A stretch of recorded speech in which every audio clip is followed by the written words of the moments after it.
This year, I've realized something counterintuitive about Black Friday, and it helped me look at New Year's resolutions from a new angle and also explain the best decision I've made last year. So, what was it about Black Friday? This year, I've noticed something interesting and counterintuitive about my own purchasing behavior.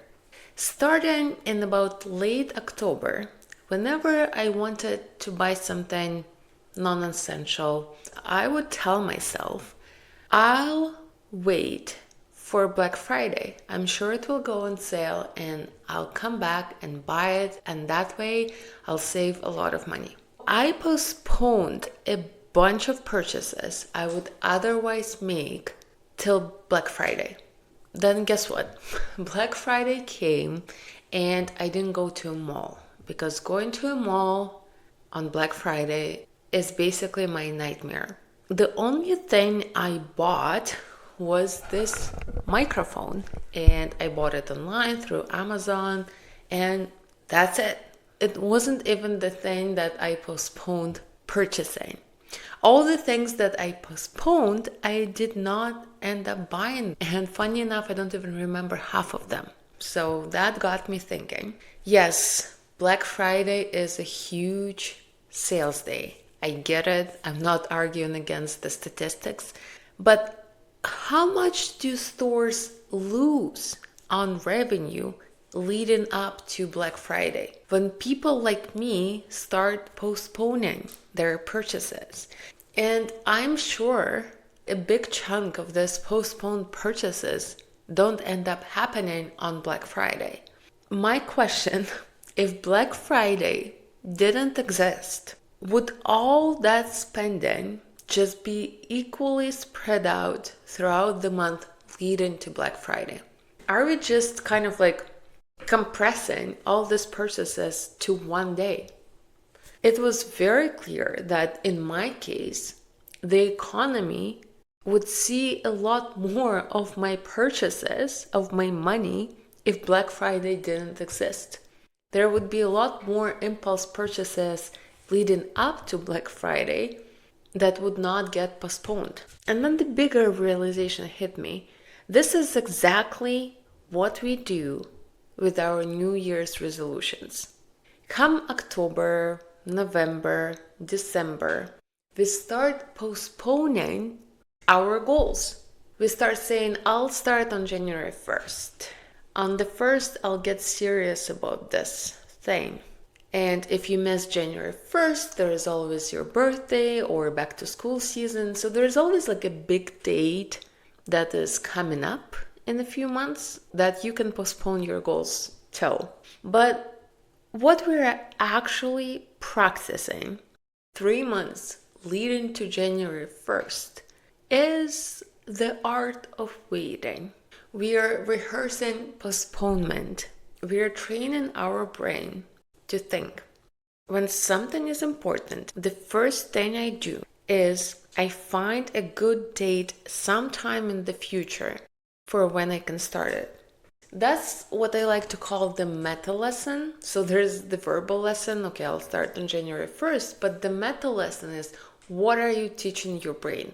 What's the neurological pathway you're practicing at the moment?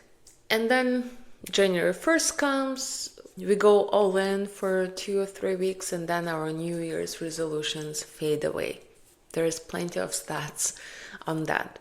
And my question is it the willpower problem, or is it the fact that for 3 months leading to January 1st, we've been practicing the meta lesson of waiting instead of doing? Is it because we became really good and proficient at waiting? When the time came to act, we were not ready for that. We were not preparing for that. We were preparing our skill set for waiting. That's why my best decision of last year was simple. I decided not to wait. My New Year's resolution was to start going on a daily morning walk. As a new mom, I wanted something realistic, a simple movement that I can do anywhere, fresh air, some alone time, and something good for my mental health. Again, just some me time. Instead of telling myself that I'll start on January 1st, I picked a completely random day in December and just started. I honestly don't remember what day it was, and it was intentional. I did not write it in my calendar, in my journal, on my phone. I did not record it. I didn't want the pressure of a big symbolic day. I just wanted to begin. I wanted to be as low-key and mundane as possible. One reason I started early was that every New Year's resolutions that I've set for myself failed. So it was quite obvious that I didn't want to repeat the strategy that never worked for me in the past. I've also noticed that in the past there was like this whole new year, new me kind of pressure. And tell me if you can relate. You pick one activity, one habit that you want to establish or break.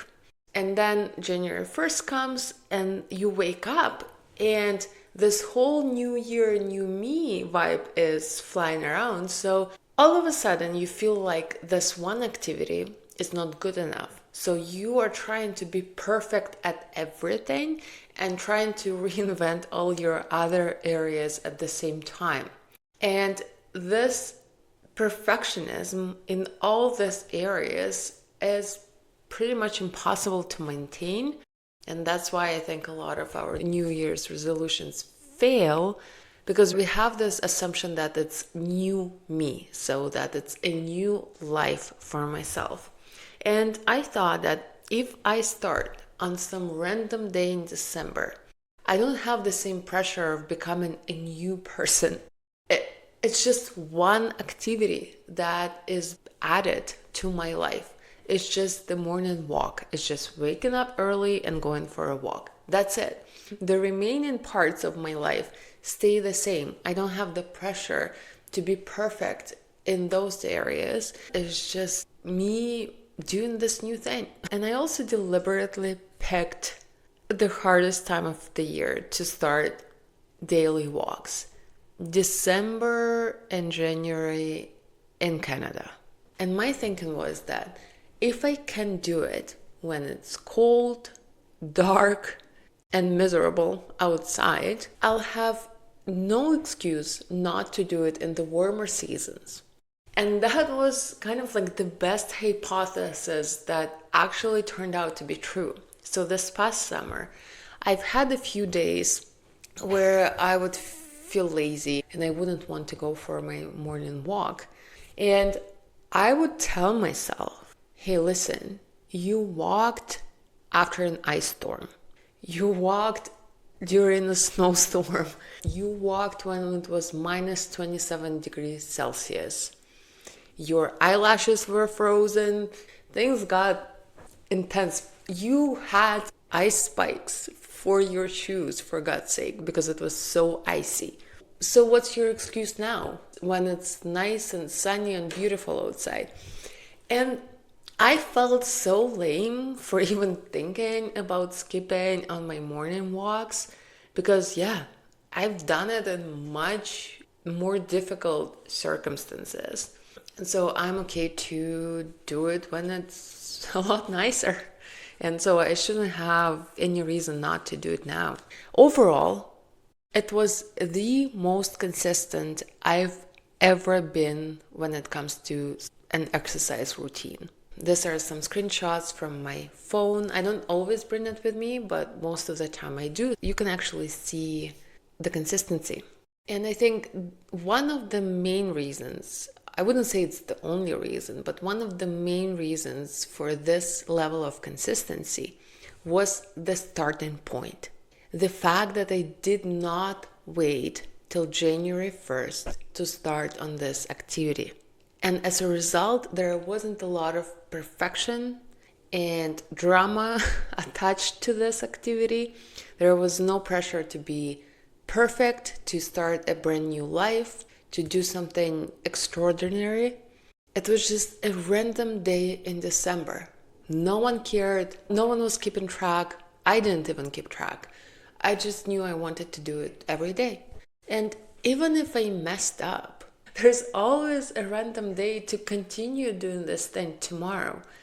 If you start on a random day, you can continue on a random day. Even if you fail today, you can pick up and start tomorrow, because there is no perfectionism and pressure of a perfect day. And I think the main layer to this is that by that point, I got fed up with this whole message of the productivity self-help world, driven by capitalism, of course, is that there always should be a prerequisite of a perfect something before you can start something. A perfect date, be it January 1st, or your birthday, or back to school, be it a perfect notebook, a perfect app, a perfect coach, a perfect program, a perfect something. As a result, what we're teaching our brain is to always look for something before we start. And I wanted to start teaching my brain a different lesson. I wanted to teach my brain that it's okay to start on a random day in imperfect circumstances without having the perfect gear or any of that. That it's okay to just start. This actually reminds me of parenting. As a parent, you are always teaching two lessons simultaneously. The first one is the verbal, what you are saying, and the second one is the meta lesson of how you're behaving and how it's normal to behave in situations like that. So you might be saying smart things, but if you're frustrated, and the way you handle your frustration by slamming the doors and walking out, the meta lesson that you're teaching your child is that when you get frustrated, you shout at people, walk out and slam doors. And in my opinion, the meta lessons are the most important lessons. That's the ones that kids usually remember and the ones that kids model. The same thing is true with our goals, but instead of teaching our kids, we are teaching our brain something. When you keep postponing something important till the big day when, you are teaching your brain to postpone important changes, important actions. And that postponing is the first immediate thing that you do after having an idea. You are rehearsing this pattern over and over again. If it really matters, the first thing I do is I find a good reason for why not now, and I pick some magical day for when I will start. So that's the pattern that we keep practicing over and over and over again.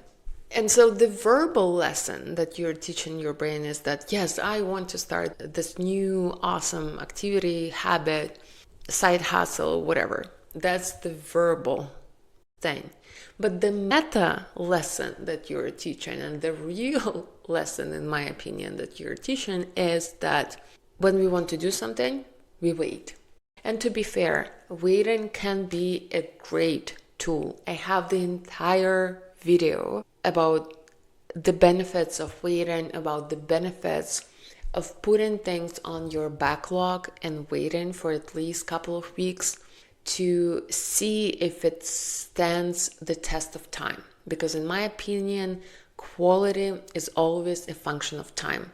And nowadays, with social media, podcasts and books and all this access to information, we are always bombarded with all the additional to-dos and all the additional things we should be doing. And so in order to filter those out to something meaningful, what is a signal versus noise situation, we need to pass it through the filter. And the best filter is to give it some time. and not be spontaneous about it. I have the whole video on this. Go check it out. I think it's called Chaotic Ambition or something like that. But since we're talking about New Year's resolutions, it's different. Chances are that if you picked this new habit, this new activity as your New Year's resolution, it already passed a test of time. You've been probably thinking about it from at least October. And it's probably something that you've tried to do every single new year and did not succeed. So in this case, I think waiting is not beneficial, but I just wanted to say that sometimes it is.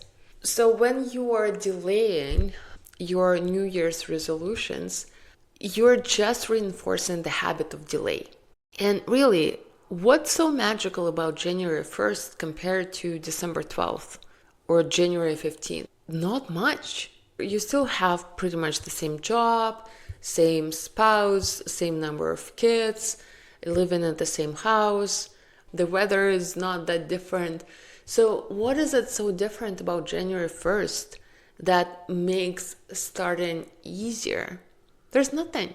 It's all made up. And what I want to communicate today is that when you interrupt this pattern of waiting, you start sending your brain a different message.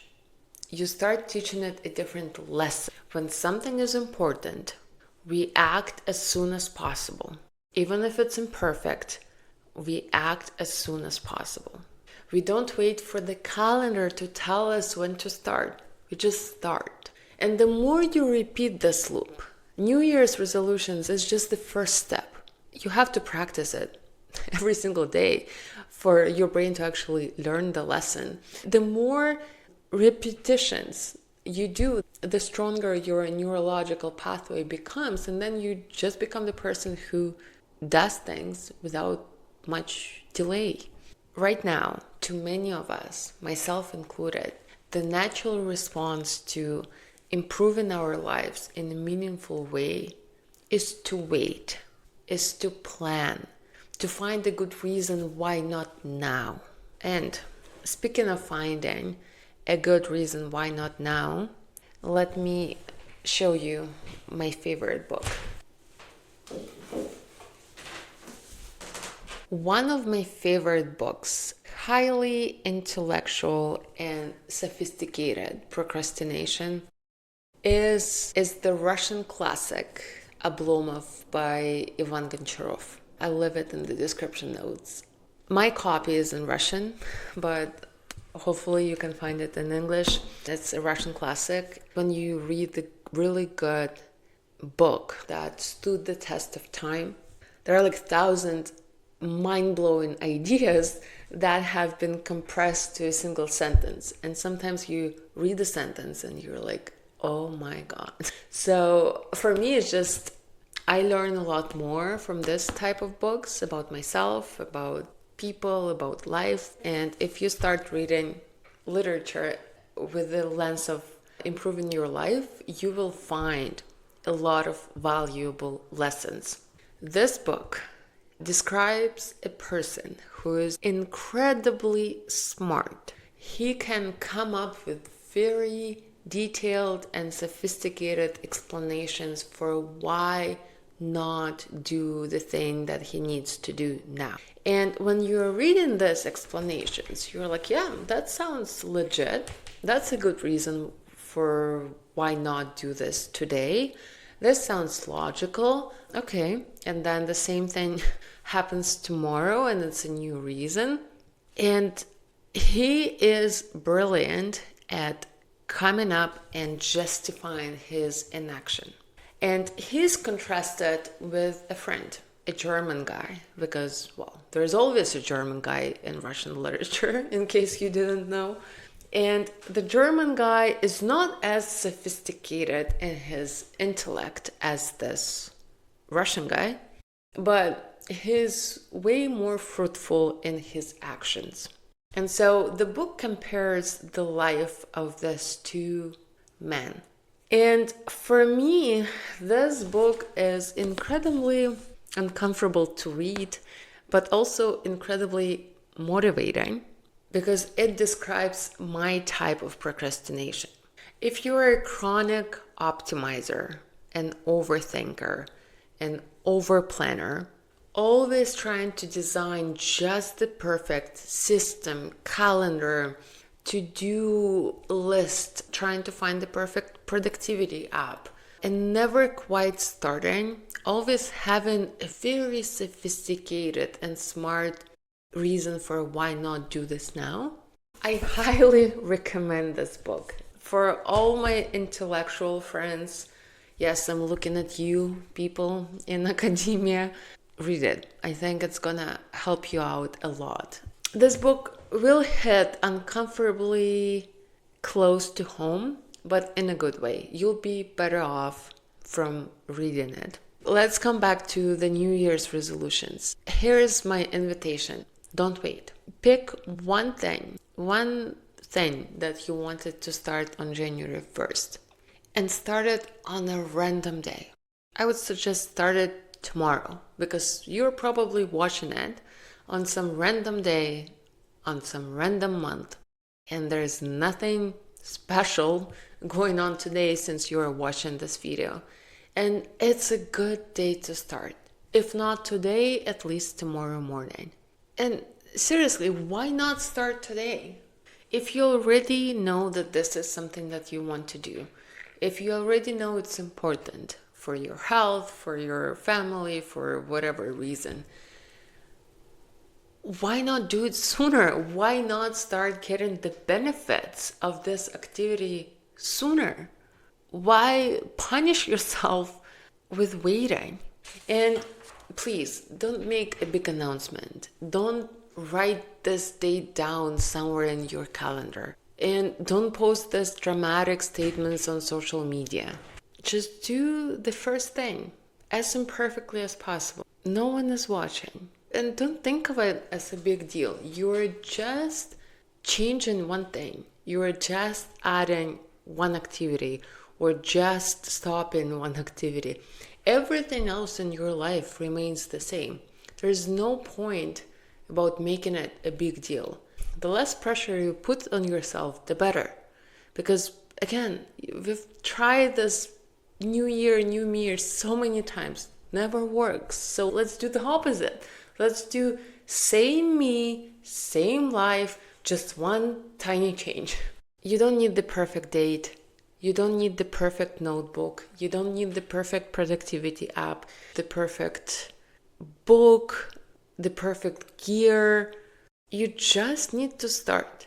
And the most important thing is to remember that we're always getting better at something. And the question is, are you getting better at waiting or doing the thing?